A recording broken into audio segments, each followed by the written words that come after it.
Vamos lá. Nessa terça-feira, o presidente Donald Trump comemorou o impacto da ofensiva contra o Irã até aqui e prometeu que uma terceira onda de ataques está próxima de acontecer no Oriente Médio. O republicano também disse que é tarde demais para o Irã ter negociações com os Estados Unidos.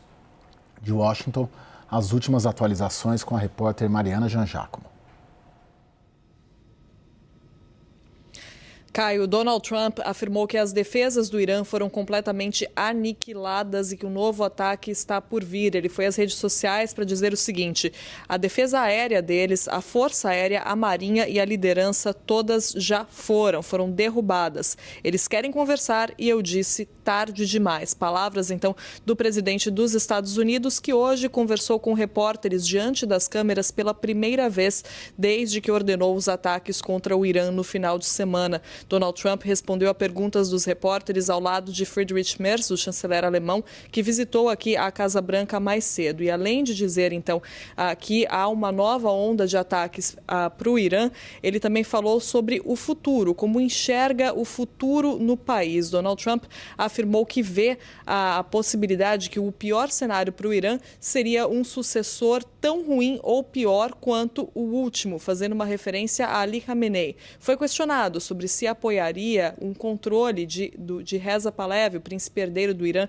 que está aqui nos Estados Unidos, e afirmou, depois de ter falado muito sobre mudança de regime, que acharia mais apropriado que alguém de dentro do Irã assumisse esse controle do país nesse momento. Caio, eu queria chamar a atenção para essa fala de Donald Trump, dizendo que haverá uma terceira onda de ataques, porque esse é um discurso alinhado com Israel e com o que dizem outras autoridades da Casa Branca, incluindo o secretário de Estado americano Marco Rubio. Israel já falou que haverá uma nova onda de ataques. Marco Rubio também afirmou que uma onda mais pesada ainda de ataques está por vir, focada agora nos mísseis, nos lançadores de mísseis do Irã, e esse é um discurso alinhado diferente do discurso das justificativas para que os Estados Unidos lancem esses ataques nesse momento. A Casa Branca ainda não conseguiu chegar a um discurso alinhado entre as autoridades para explicar para a população americana e para o Congresso o porquê de os Estados Unidos estarem gastando tantos recursos nesse momento, exatamente nesse conflito. Ontem, Marco Rubio afirmou que Israel iria lançar um ataque e que o Irã tentaria retaliar e essa retaliação poderia trazer um grande número de vítimas, então era necessário atacar agora. Hoje, Donald Trump disse que não foi Israel que puxou os Estados Unidos para a guerra. Ficou evidente que não há uma justificativa em comum, uma justificativa alinhada entre as autoridades, entre Donald Trump e as autoridades, e há uma tentativa, sim, de encontrar essa justificativa. Toda vez que alguém fala sobre isso, que uma autoridade fala sobre a situação no Oriente Médio, nunca é só para atualizar ou dizer o que vem pela frente, mas há sempre uma tentativa de justificativa, já que a Casa Branca não conseguiu o apoio da maioria da população e está sendo muito questionada pelo Congresso, principalmente, claro, pela oposição, sobre o porquê de estar fazendo isso nesse momento. Caio. Obrigado, Mariana. Bom trabalho por aí. Monique, tiveram várias declarações do Trump ao longo do dia. Eu queria puxar contigo pelo lado geopolítico da questão, né? Ele disse que não sobrou ninguém ali para suceder o Khamenei, né? Diz que os possíveis nomes para suceder o Khamenei foram mortos. Nesse vácuo de poder aparente nas palavras do Trump, né? Queria ver se você concorda com isso. O que sobra, né? Se todos os que os Estados Unidos apostou foram mortos. Olha, Caio, eu acho muito importante a gente olhar para os curdos. E hoje a gente tá com já problema tem informações... do áudio, né, Filipe? Oi? Só um minuto, professora, que eu não te escuto, pelo menos. Oi, perdão. Aí, agora sim. Pode seguir, professora. Sim. O que eu dizia é que, na realidade, hoje a gente tem informações, tanto dos colegas que são experts, tem saído, inclusive, na CNN em inglês, de que há um interesse, já existia de Israel e aparentemente dos Estados Unidos, em assumir que os curdos no Irã poderiam ocupar esse espaço, né? A gente tem 60% da população iraniana é persa, xiita, mas tem minorias muito importantes, sobretudo quando a gente pensa os curdos e os baluches, são minorias que são sunitas, né? Além de terem outra etnia, e os curdos, né, têm um projeto mais regional, né, no Kurdistão iraquiano, no Kurdistão sírio e no Kurdistão turco, e os baluches têm uma questão também com o Paquistão. Então, o que me pareceu hoje, né, enfim, frente a esse descompasso, não parece muito claro, né, para o Trump para onde está indo. Talvez ela acreditasse que o Irã fosse a Venezuela, né, que fosse algo mais rápido de se resolver. Nesse momento parece que está tendo essa aposta, sobretudo nos curdos, né? Enfim, eles próprios que eram muito divididos entre si, tentado mostrar uma liderança, são talvez, né, enfim, dos grupos aqueles que têm mais experiência militar, mas é muito complicado, né? Enfim, o que a gente sabe aí dessas questões de transição de regime, precisava ter, na realidade, milhões de pessoas nas ruas, teria que ter defecção, inclusive, né, dos grupos ligados ao governo. Isso não está aparecendo, né, nesse dia de guerra, acho que é quarto, né, dia de guerra. A gente tem que acompanhar, né? Enfim, mas a aposta está me parecendo ser nos curdos. O Paulo, pegando pelo aspecto militar do que o Trump disse, né, de uma terceira onda, que vem aí uma terceira onda de ataques, o que você consegue projetar deste conflito no campo, no terreno? O que o presidente Trump está sinalizando é uma ação com o objetivo de exterminar todas as lideranças, né, o que ele já tem feito, lideranças políticas, lideranças militares,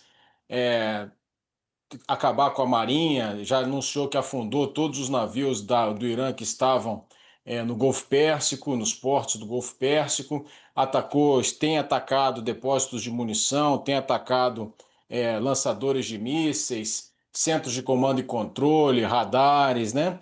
Então, o objetivo dessa operação levada a cabo pelos Estados Unidos e por Israel é acabar com o poder militar iraniano a fim de impedir, né, que o Irã prossiga nos ataques que ele tem realizado até aqui. Mas o que acontece, Caio, é que, como ficou claro na reportagem, o objetivo político da guerra não ficou bem definido. Os Estados Unidos tiveram aí 40 dias reunindo os meios, né, mandando 2 porta-aviões para a região. Era tempo suficiente para, pelo menos, o governo americano alinhar um discurso e decidir qual era o objetivo político. A guerra só pode ser feita se houver um objetivo político muito claro. O objetivo político seria fazer uma mudança de regime, colocar, como disse a professora Monique, os curdos no poder. Ok, poderia ser esse o objetivo político, mas para isso os curdos teriam que ser ajudados. E para serem ajudados você teria que ter tropas no terreno. E o presidente Trump já disse que não vai mandar tropas para o terreno, porque isso uma linha vermelha que ele mesmo traçou na campanha eleitoral, dizendo que não travaria novas guerras, que não levaria os Estados Unidos, soldados americanos, para morrerem em locais distantes, e a base de apoio política dele, o movimento MAGA, também não admite isso. Ora, então o objetivo político inicial, que era fazer a mudança de regime, ficou muito difícil, porque só com esses bombardeios, só com ataques aéreos, você mata a liderança seguinte aparece. Hoje já tem algumas notícias na imprensa, né, especulando que o filho do Ali Khamenei já teria sido, mais ou menos havido um consenso que ele seria o próximo escolhido. Então você muda de ayatollah e o regime continua no poder. Por quê? Porque há uma opção política que não casa com a opção militar. A mudança de regime exigiria tropas no terreno para apoiar uma insurgência, apoiar um grupo como os curdos, por exemplo, para que eles fossem instalados no poder. Só que isso aparentemente não vai ser feito. Lorival, se confirmar essa informação da mídia iraniana, né, de que é o filho do Ali Khamenei, né, o sucessor, isso sinaliza o quê? Eu vi isso só no International Iranian News, que é um site independente, né? Eu fiquei rastreando aí a mídia oficial iraniana, não consegui ver nada por enquanto. Eles dizem que são fontes que estão dizendo isso. Mas o Mojtaba Khamenei, ele é filho do do líder supremo morto, ele é muito radical, muito conservador, não tem as credenciais, porque não é ayatollah. Ele é um Hojat al-Islam, que comparando seria um bispo e não um cardeal, certo? Então, e isso instauraria uma monarquia no Irã.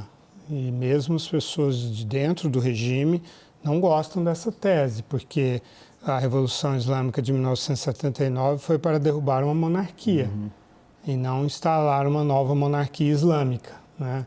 Um outro candidato, que é o Hassan Khomeini, que é neto do Ayatollah Khomeini, que é o fundador da República Islâmica, também teria esse mesmo problema de origem, né?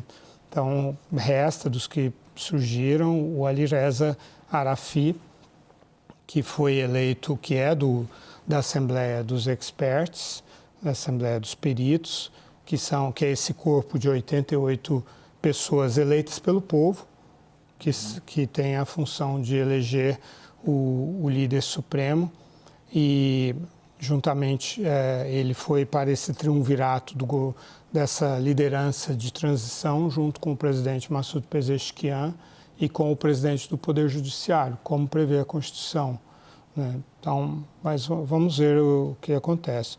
Assim, os curdos, eles representam 10% da população iraniana. Não há a menor possibilidade de querer colocá-los no poder no Irã. Isso não faria nenhum sentido, né? Eles podem ser uma força de desestabilização e entrar ali pelo oeste do Irã, cruzando a fronteira do Iraque, para iniciar uma insurgência. É isso que eles conseguem fazer. O Partido Democrático do Kurdistão iraniano, com cujo presidente, Mustafa Hijri, o presidente Trump conversou hoje pelo telefone, tem no máximo milhares de combatentes, no máximo, centenas e poucos milhares. Então, que o Trump está se inspirando no que aconteceu na Líbia, que eu cobri aquela guerra. Mas, primeiro, os rebeldes já estavam armados, já tinham tomado as armas das forças do Gaddafi, né? E precisavam de treinamento e de mais armas. Foi o que a França proporcionou a eles nas montanhas lá do oeste, do oeste da Líbia. E ali com a ajuda do Catar, financiamento do Catar. Mas foi para reforçar uma guerra civil que já estava em andamento. É diferente de começar pelo zero, uma guerra civil numa população que não tem armas, que não está preparada para isso.